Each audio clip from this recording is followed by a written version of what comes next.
Olá, sejam bem-vindos. Meu nome é Rafaela Marques, eu sou doutoranda em Saúde Pública e Meio Ambiente pela Fiocruz, sob a orientação dos professores Enrico Saggioro e Rachel Hauser Davis. O nosso trabalho, ele é intitulado Influência da época da coleta do material vegetal na síntese de nanopartículas de ouro reduzidas com virola oleífera e no seu perfil fisicoquímico.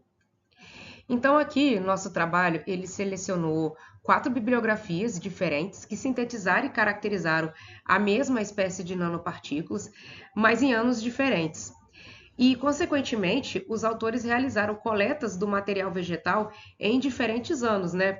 Então aqui a gente quis avaliar se essas diferentes épocas resultaram em sínteses e perfis diferentes desses nanomateriais, visto que o nanomaterial resultante ele é fruto da redução do metal ouro, né, por moléculas vegetais que fazem parte dos metabólitos secundários da planta, como por exemplo os polifenóis, os flavonoides, e essas moléculas elas podem mudar com as variações, né, externas que essas plantas podem sofrer, né, como por exemplo a sazonalidade.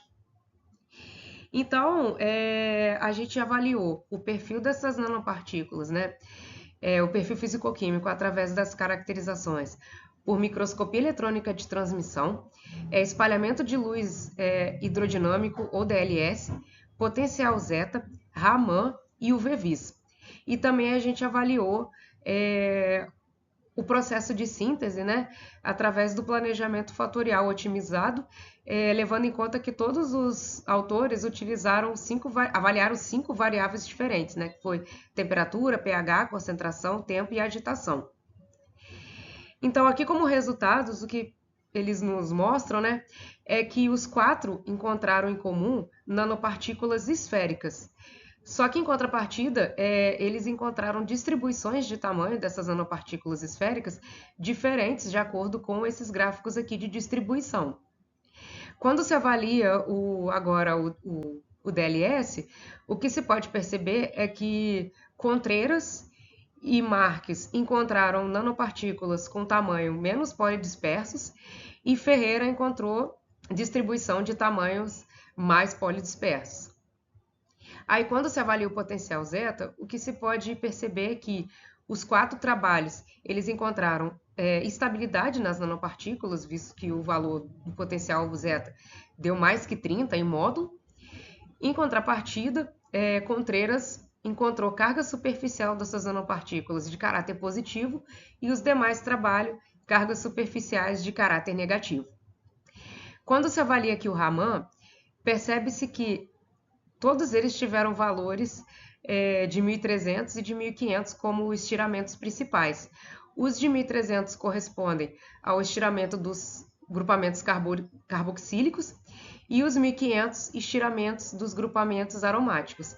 Isso significa que existe a mesma espécie de moléculas de caráter polifenóicos, reduzindo o ouro para poder formar as nanopartículas, mas em cada trabalho elas tiveram concentrações diferentes de acordo aqui com um eixo Y. Aí aqui, a caracterização por UV-Vis. O que se foi encontrado são os valores de absorvância máxima nos 4 trabalhos, no comprimento de onda entre 500 a 600 nanômetros. Isso significa que todas as nanopartículas tiveram solução coloidal de coloração vermelha.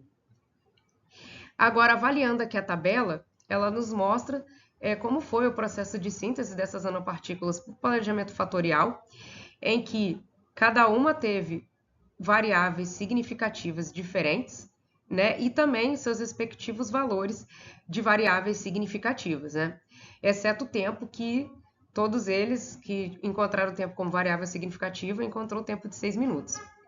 E temperatura e agitação não foram variáveis significativas para nenhum trabalho. Então, o que se pode concluir do nosso trabalho é que diferentes épocas de coleta do material podem produzir diferentes perfis de nanomateriais diferentes, mesmo sendo eles da mesma espécie, por conta das diferentes composições moleculares provindas da planta, né? E então, a gente gostaria de agradecer a CAPES pela agência de fomento e muito obrigada a vocês que estão assistindo.